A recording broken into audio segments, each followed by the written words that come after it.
आप देख रहे हैं न्यूज प्रवक्ता और मैं हूं आपके साथ अनुपमा खोबरे। और बढ़ते हैं खास खबरों की ओर। मिर्जापुर के लाल डिक्की स्थित मिलन पैलेस में सुप्रीम कोर्ट के अधिवक्ता रुद्र विक्रम सिंह ने प्रेस कॉन्फ्रेंस की। एक्सेल एंटरटेनमेंट, जिसके मालिक फरहान अख्तर है, और अमेजन प्राइम द्वारा मिर्जापुर शहर को बदनाम करने और हिंदुओं की संस्कृति पर कठोराघात करने के उद्देश्य से साजिशन कार्यकर्ताओं ने पत्रकारों को बताया कि उनके द्वारा अमेजन प्राइम पर कार्रवाई करने की मांग करते हुए इस सीरीज पर पूर्ण रूप से बैन करने की बात कही, जिसे स्वीकार करते हुए सुप्रीम कोर्ट ने इन दोनों के खिलाफ नोटिस जारी करते हुए अगली सुनवाई तक जवाब मांगा है। उन्होंने कहा है कि याचिका में अन्य इस तरह के वेब सीरीज के लिए भी कानून बनाने की बात कही, जिसमें इंटरटेनमेंट के नाम पर जो फुल्हड़पन और बहसीपन परोसा जा रहा है उस पर लगाम लगे, जिसके लिए सर्वोच्च न्यायालय ने सूचना प्रसारण मंत्रालय से भी जवाब मांगा है। इस मामले को हालांकि राष्ट्रीय अखबार और चैनल अब तक प्रमुखता से दिखा रहे हैं, पर चूंकि ये मामला इस जिले से संबंधित है, इसलिए जिले में भी प्रमुखता से इस पर बात होनी चाहिए। इसी उद्देश्य से प्रेस वार्ता रखी गई है। याचिका के प्रमुख बिंदु में 17वीं सेंचुरी में मिर्जापुर शहर के अस्तित्व में आने के बाद ये शहर अपनी तमाम सांस्कृतिक, ऐतिहासिक, भौगोलिक व व्यावसायिक पृष्ठभूमि के लिए मशहूर रहा है। सन 1861 में जब मिर्जापुर एक जिला बना तो ये यूनाइटेड प्रोविंस का सबसे बड़ा जिला था। 18वीं सेंचुरी में मिर्जापुर उत्तर भारत का सबसे बड़ा ट्रेडिंग सेंटर हुआ करता था। मिर्जापुर के 3500 छात्रों व 50 अध्यापकों ने मिलकर गिनीज वर्ल्ड रिकॉर्ड में मिर्जापुर का नाम दर्ज कराया। मिर्जापुर में मां गंगा विंध्य क्षेत्र से मिलती है, जिसका आध्यात्मिक वर्णन वेदों में है, सहित अनेक कार्य दर्शाए गए। आपको बता दें, मिर्जापुर नाम से एक वेब सीरीज है जिसका सेकेंड पार्ट अब रिलीज हो चुका है और तीसरे पार्ट की शूटिंग शुरू हो गई है। क्या उद्देश्य है प्रेस वार्ता की? देखिए, मिर्जापुर सीरीज जो एक्सेल एंटरटेनमेंट और अमेजन प्राइम ने बनाया था, और उस सीरीज को लेकर जिस तरीके से वहसीपना और मिर्जापुर को जो बदनाम करने की कोशिश करी गई है, मतलब ये साजिशन करी गई है, ये इंटेंशनली करी गई है, उसके खिलाफ मैंने सुप्रीम कोर्ट में याचिका डाली थी, जिस पर सुनवाई करते हुए ऑनरेबल चीफ जस्टिस ने उन लोगों को नोटिस जारी करते हुए उनसे जवाब मांगा है। 8 मार्च को अगली डेट है, उसके भीतर इनको जवाब देना है। दूसरी बात मैंने ये उसमें डाला था कि OTT प्लेटफॉर्म जितने भी हैं उनका कंटेंट रेगुलराइज करने के लिए रेगुलेटरी अथॉरिटी बने, जिसके लिए इन्फॉर्मेशन एंड ब्रॉडकास्ट मिनिस्ट्री को भी नोटिस इशू किया गया है सुप्रीम कोर्ट की तरफ से। अभी अरेस्ट ये हाईकोर्ट इलाहाबाद ने किया है, नहीं होंगे गिरफ्तार, तो इसके लिए क्या करेंगे आप? देखिए, एक दूसरा मामला जो FIR का हुआ है, जो ये मेरा मामला मैं बता रहा हूँ सुप्रीम कोर्ट का है, ये दूसरा मामला जो FIR कराई गई थी, उस FIR में जो स्टे अरेस्ट जो यहाँ से हुआ है कि आपका अरेस्ट नहीं होगा, जो भी इनके डायरेक्टर्स हैं, उसके खिलाफ भी हमारी बात हो गई है। इसके खिलाफ भी हम लोग सुप्रीम कोर्ट में SLP दायर करेंगे। मध्य प्रदेश शासन की रीढ़ की हड्डी कहलाए जाने वाले जबलपुर आबकारी विभाग कंट्रोल रूम आज बहुत ही दयनीय स्थिति में है। आबकारी विभाग कंट्रोल रूम, जो कि मात्र 3 कमरे का है, जिसमें स्टाफ 52 से 60 लोगों के बीच का है, उनमें ना तो बैठने की व्यवस्था है, ना ही सामान रखने की और ना ही टॉयलेट की। अगर कोई मुजरिम को पकड़कर लाते हैं तो उसे बैठाने की जगह तक नहीं है, बल्कि स्टाफ खुद कुर्सी लगाकर बाहर बैठा हुआ है। ऐसे में ना ही प्रशासन ध्यान दे रहा है और ना ही जिला कलेक्टर।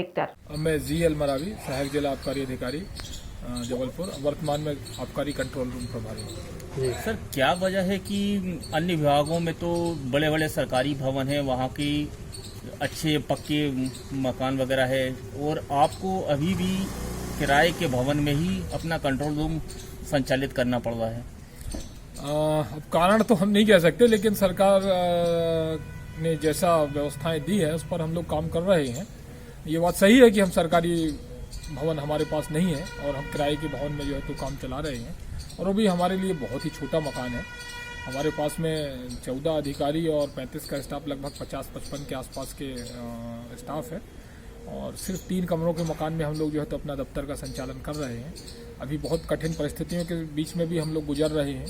अभी हाल ही में उज्जैन एवं मुरैना में जहरीली शराब की घटनाएं हुई हैं, जिसमें काफ़ी मौतें हुई हैं, और ऐसे कठिन परिस्थितियों में जब कभी हम किसी मुलजिम को लाते हैं तो हमारे पास में लॉकअप भी नहीं है और बहुत कठिनाइयों का सामना करना पड़ रहा है हमें। कोरोना काल के चलते इसी विभाग के कारण सभी विभागों में वेतन भुगतान किया गया था। आज इसी विभाग की दशा और दिशा दोनों दयनीय है।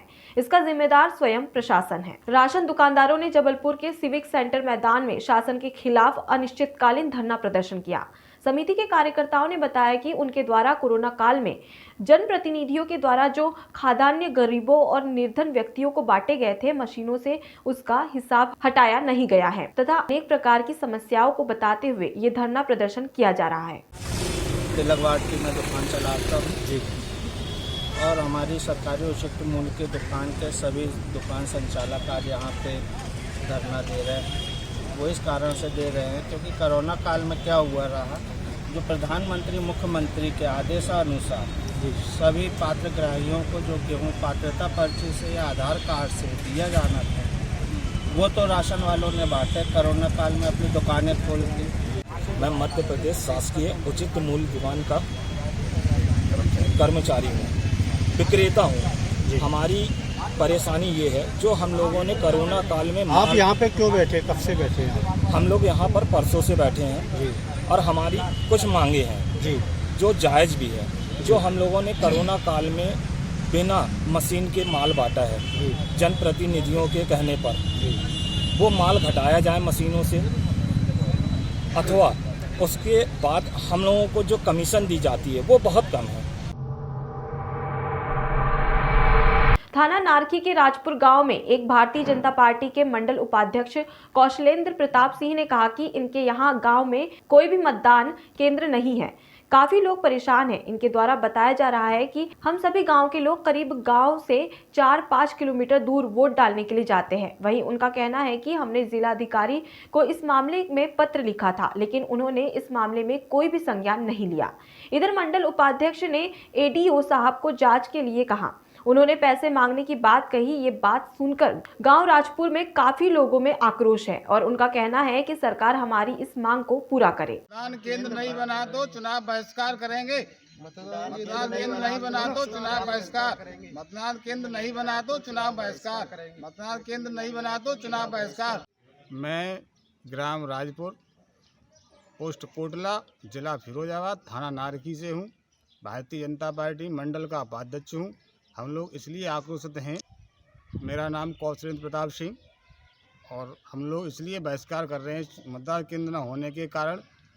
जनता बहुत आक्रोश है और हम लोगों को 6 किलोमीटर वोट डालने के लिए जाना पड़ता है, बहुत परेशानी होती है, पूरा मतदान नहीं हो पाता है। और हम लोग शिकायत भी की डीएम साहब के यहाँ, उन्होंने कोई सुनवाई नहीं की। एडीओ साहब आए यहाँ पे, हमारे यहाँ पे, उन्होंने जांच भी की, लेकिन वो हमसे पैसे मांग रहे थे, इसलिए जो है हमारे यहाँ मतदान नहीं बना। अब हम लोग बहुत ही आक्रोशित हैं। हमारी मांग को आगे तक बढ़ाया जाए या सुनवाई की जाए। फिलहाल के लिए इतना ही। खबरों में बने रहने के लिए देखते रहिए न्यूज़ प्रवक्ता। नमस्कार।